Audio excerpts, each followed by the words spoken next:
Bismillahirrahmanirrahim. Assalamualaikum warahmatullahi wabarakatuh. Perkenalkan, nama saya Elsie Indiarti dengan NIM O1A1200014 dari kelas A jurusan Farmasi Universitas Halu Oleo Kendari. Baik, di sini saya akan menjelaskan tentang metabolisme karbohidrat dan metabolisme lipid. Nah, penjelasan berbagai istilah. Yang pertama kita masuk pada istilah glikolisis. Berasal dari kata glukosa dan lisis yang artinya pemecahan, adalah serangkaian reaksi biokimia di mana glukosa dioksidasi menjadi molekul asam pirufat. Nah, proses glikolisis sendiri menghasilkan lebih sedikit energi per molekul glukosa dibandingkan dengan oksidasi aerobik yang sempurna.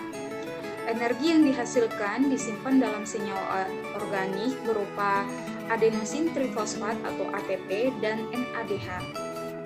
Selanjutnya kita masuk pada glycogenolysis. Adalah pemecahan glikogen molekul menjadi glukosa, gula sederhana yang digunakan tubuh untuk menghasilkan energi. Nah, glikogen pada dasarnya menyimpan energi dalam bentuk rantai panjang glukosa dan terjadi di sel otot dan sel hati ketika lebih banyak energi perlu diproduksi. Nah, selanjutnya ada glikogenesis. Glikogenesis adalah proses biologis pembentukan glikogen dari glukosa, gula seluler paling sederhana. Nah, tubuh menciptakan glikogen melalui proses glikogenesis untuk menyimpan molekul ini yang akan digunakan nanti ketika tubuh tidak memiliki glukosa yang tersedia. Nah, dalam hal ini penyimpanan glikogen sering terpaksa antara waktu makan ketika konsentrasi glukosa darat telah menurun. Dalam hal ini sel-sel tubuh menggunakan simpanan glikogennya menjalani proses kebalikan dari glikogenesis. Proses ini disebut dengan glikogenolisis. Selanjutnya ada istilah metabolisme, di mana metabolisme adalah semua reaksi kimia yang terjadi dalam tubuh organisme termasuk yang terjadi pada tingkat sel. Secara umum, metabolisme memiliki jalur dua arah reaksi organik kimia, yaitu katabolisme, yang punya adalah reaksi dari molekul yang memecah senyawa organik untuk mendapatkan anabolisme energi, yaitu reaksi senyawa organik merangkai molekul tertentu untuk diserap oleh sel-sel tubuh. Nah, selanjutnya ada katabolisme, di mana katabolisme adalah reaksi pemecahan atau pembongkaran senyawa kimia kompleks yang mengandung energi tinggi menjadi senyawa sederhana yang mengandung energi lebih rendah. Nah, tujuan utama katabolisme adalah untuk membebaskan energi yang terkandung di dalam senyawa sumber. Nah, selanjutnya ada anabolisme. Anabolisme adalah lintasan metabolisme yang menyusun beberapa senyawa organik sederhana menjadi senyawa kimia atau molekul kompleks. Nah, proses ini membutuhkan energi dari luar, dapat berupa energi cahaya ataupun energi kimia. Dalam proses ini energi diperlukan tersebut tidak hilang tetapi tersimpan dalam bentuk ikatan-ikatan kimia pada senyawa yang terbentuk. Nah, selanjutnya kita masuk pada proses metabolisme glukosa secara aerob, di mana menghasilkan energi yang lebih besar dibanding dengan anaerob. Nah, sebelumnya kita harus mengetahui apa sih respirasi aerob. Nah, respirasi aerob adalah reaksi katabolisme yang membutuhkan suasana aerobik sehingga dibutuhkan oksigen, dan reaksi ini menghasilkan energi dalam jumlah yang besar. Sementara anaerob, reaksi anaerob adalah reaksi respirasi yang tidak menggunakan oksigen sebagai penerima elektron akhir pada saat pembentukan ATP. Nah, respirasi ini menggunakan glukosa sebagai substrat.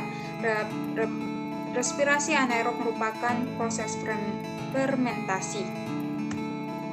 Nah, di sini kita akan melihat, di sini ada reaksi aerob dan reaksi anaerob, di mana kita dapat menyimpulkan dari kedua bagan ini bahwa reaksi aerob itu butuh oksigen dari udara bebas untuk oksidasi makanan, sementara anaerob itu tidak membutuhkan oksigen.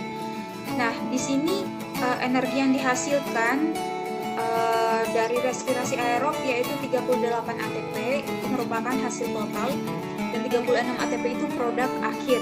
Nah, sementara pada respirasi anaerob di sini hanya menghasilkan 2 ATP dari tiap-tiap tahapannya. Nah, lokasi respirasi aerob ini dia di dalam mitokondria, dia melalui proses kompleks, sementara untuk respirasi anaerob dia terjadi di sitoplasma dan prosesnya terjadi dengan sederhana. Nah, selanjutnya kita masuk pada hubungan metabolisme karbohidrat dengan metabolisme lipid, di mana glukosa merupakan sumber energi utama pada kebanyakan sel. Kebutuhan energi tidak bergantung pada glukosa karena sel juga dapat memanfaatkan zat organik lain sebagai sumber energi. Nah, sumber energi lain dapat berupa lemak, protein, dan molekul karbohidrat lainnya selain glukosa. Nah, jika glukosa dibutuhkan secara cepat sebagai suplai energi, maka terjadi proses metabolisme yang dinamakan glikolisis dalam katabolisme. Nah, produk akhir dari glikolisis adalah asam pirufat dan ATP.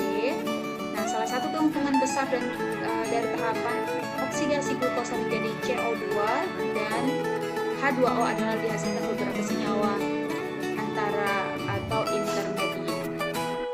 Nah, jika lemak digunakan sebagai sumber energi, maka gliserol akan diubah menjadi PGAL dan masuk ke dalam jalur glikolisis.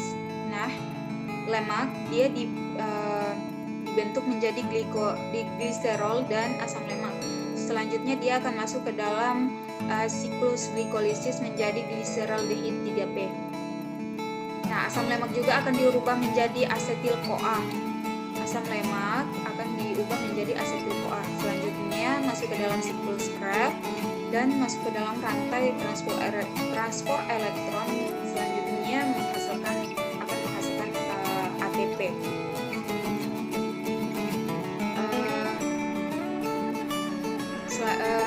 Jalur respirasi untuk dioksidasi di dalam mitokondria. Jadi jalur respirasinya itu terjadi di dalam mitokondria. Selanjutnya ada energi yang dihasilkan dari metabolisme karbohidrat lebih tinggi dibanding metabolisme lemak. Nah, seperti yang kita ketahui bahwa energi yang dihasilkan dari metabolisme itu memang tinggi, metabolisme lemak itu memang tinggi, yaitu dia glikolisisnya dia menghasilkan 19 ATP, sementara asam lemak dia menghasilkan 112 ATP. Nah, glikolisis untuk mencapai hasil akhir 19 ATP dia melalui gliserol diubah menjadi gliserol 3 fosfat itu menghasilkan 2 ATP. Kemudian diubah menjadi pirufat dia menghasilkan 2 ATP tambah 1 NADH.